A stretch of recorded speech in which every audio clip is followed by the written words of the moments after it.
Board of Cadets, Batch DY-20-2025 after entered the parade ground. As a background to December 21, 1935, President Manuel Alcázar signed Commonwealth Act No. 1, which became the basis for the organization of Armed Forces of the Philippines. The Philippine Army consists of its small regular forces and backed up by large reserve force. For 10 years, Commonwealth period ending July 4, 1946, the Philippine Army would create a reserve force consisting of 400,000 men distributed among the 4 infantry divisions. Since military training became mandatory to all male Filipino citizens as mandated in our 1934, 1973, and 1987 Constitution, which provided that the defense of the state is the prime duty of the government and the people in the fulfillment thereof. All citizens may be required by law to render personal, military, or civil service at present Republic Act 9163, also known as the National Service Training Program Act of 2001, declaring the responsibility of all citizens to defend the security of the state, to inculcate discipline and develop a true character among ROTC cadets. Today's ceremony is another proof of realization of the Reserve Force under the sterling leadership of Lieutenant Colonel Ulysses S. Mendoza, Military Intelligence Philippine Army, 1702nd CDC Director, Captain Jose A. Antiletes, Infantry Philippine Army, Acting ROTC Commandant, Occidental Mindoro State College, Labangan Campus ROTC Unit, together with his staff, 2nd Lieutenant Baby J. Arbus Mutual, Quartermaster Service Philippine Army, Technical Sergeant Bayani T. Cahayo Jr., Infantry Philippine Army, Sergeant Ronald Crisanto P. Castro, Adjutant General Service Philippine Army, Sergeant Richard Elmar Garce, Infantry Philippine Army, Corporal Gerwin P. Nelson, Infantry Philippine Army. A group of Filipino youth today ready and willing to sacrifice for their country. Let us welcome the Corps of Cadets of Occidental Mindoro State College, Labangan Campus ROTC Unit, led by the Troop Commander, Cadet Colonel Rose Ann P. Culas, First Class.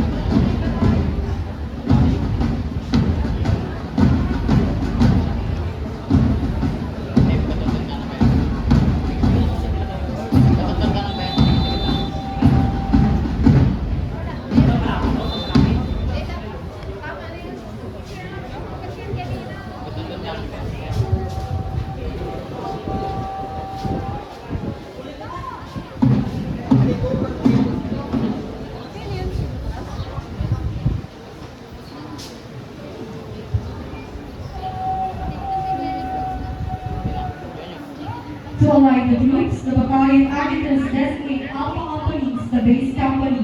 Since Alpha Company is the base company, the Bravo Company is aligned with Alpha Company. In the basic order code the adjutant struck, the troop adjutant positioned himself between the troops and the commander.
battalion adjutants are recognized to take their post in line with the troops.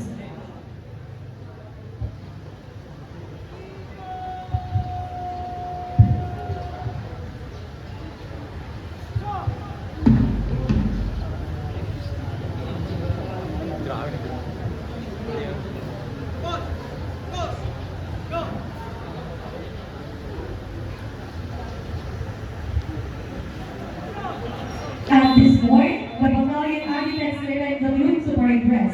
As the battalion adjutant order parade dress, let us welcome the Occidental Mindoro State College Labangan Campus to marching band.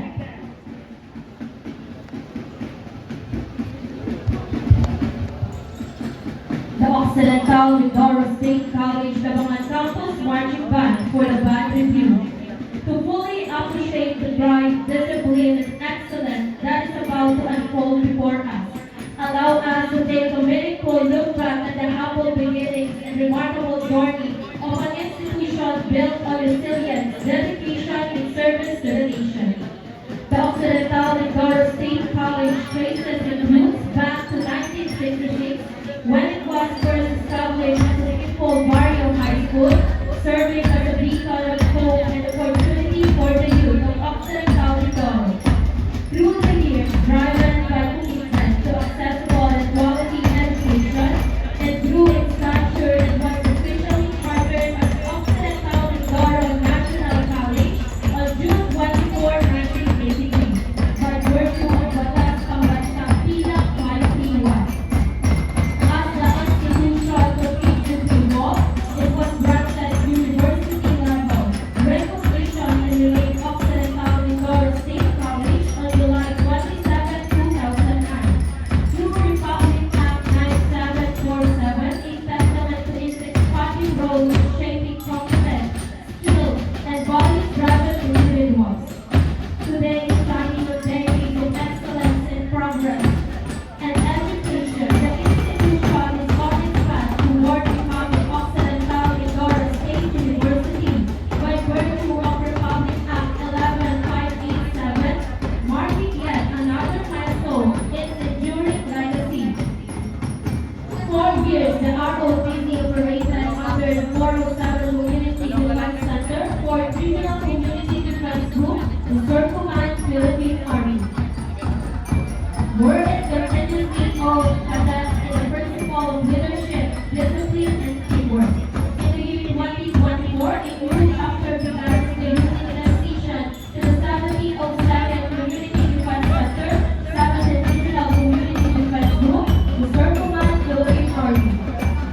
Today, what we were about to witness is not a worthy performance, but a powerful display of coordination.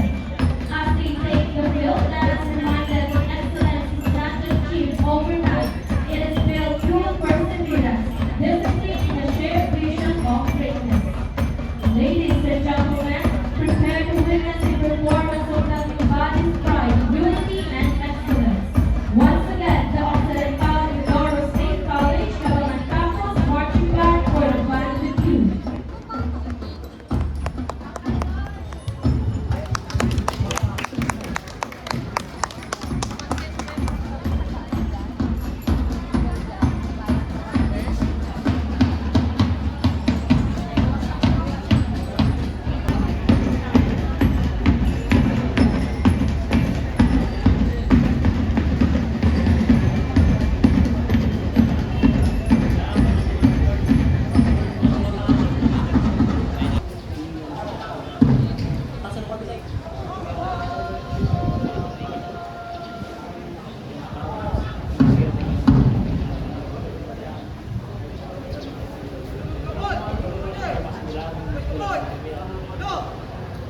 May I request everyone to please stand for the mass singing of Philippine National Anthem.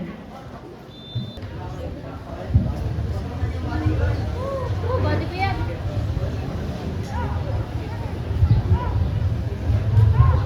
The Drew Commander will give a series of one-roll marks to the cadet to exhibit rifle proficiency, starting with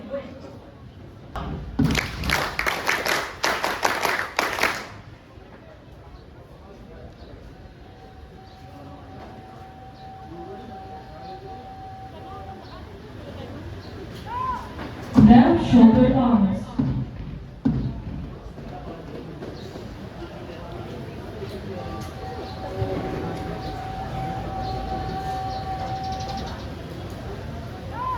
Forward arms.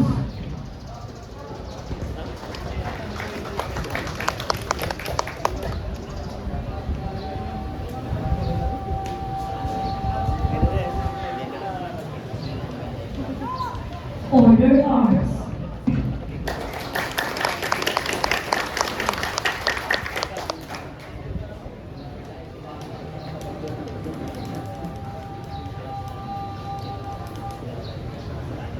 Inspection arms. The group under inspection arms to open bolt for inspection. This is the mother wherein the cadet checks the bolt to assure that this is unloaded to keep it safe.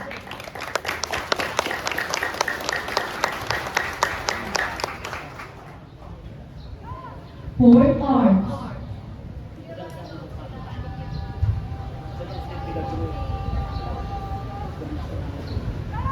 And finally, order arms. After the arms, the group commander directs adjutant to receive reports from the company commanders. Adjutant will proceed in front of the group commander.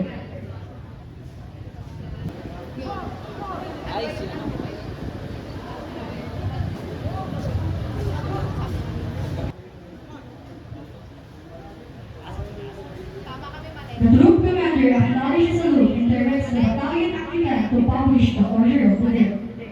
The battalion adjutant paces about the published orders.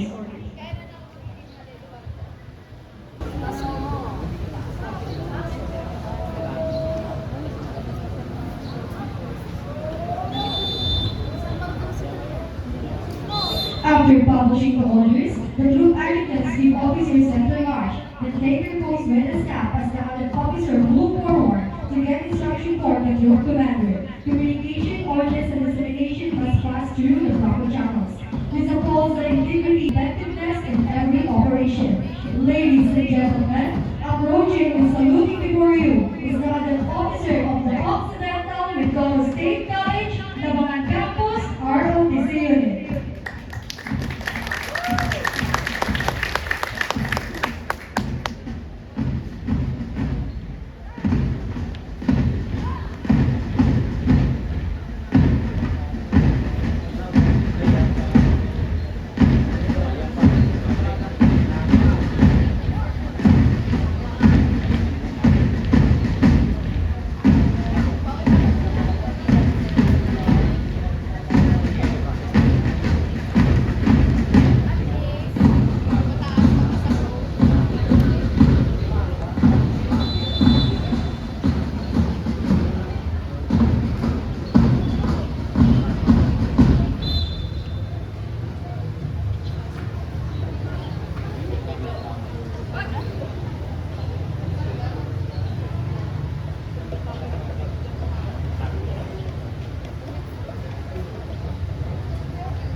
Grouping the lines, the Rabi Chairman. Our guest of honor and speaker was born in Patak, Cagayan de Oro City on 23 April 1971.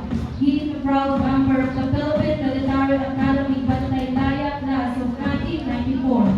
Our guest of honor and speaker began as a platoon leader with the 62nd Infantry Battalion, 8 IE in Visayas and Basilan in 1995. From 1996 to 1998, he held various posts for becoming the company commander for Charlie Company, 62 Army from 1998 to 2000. From 2013 to 2016, he worked in the office of the Internal Auditor in Kochi, Philippine Army. He is the 50th Infantry Manabat.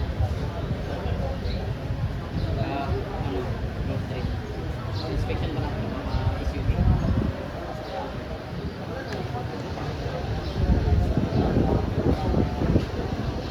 Sa tao, pantay-pantay.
Lieutenant Colonel Lloyd Dominic Istiloy, First Class, the Bravo Company Commander from Manila,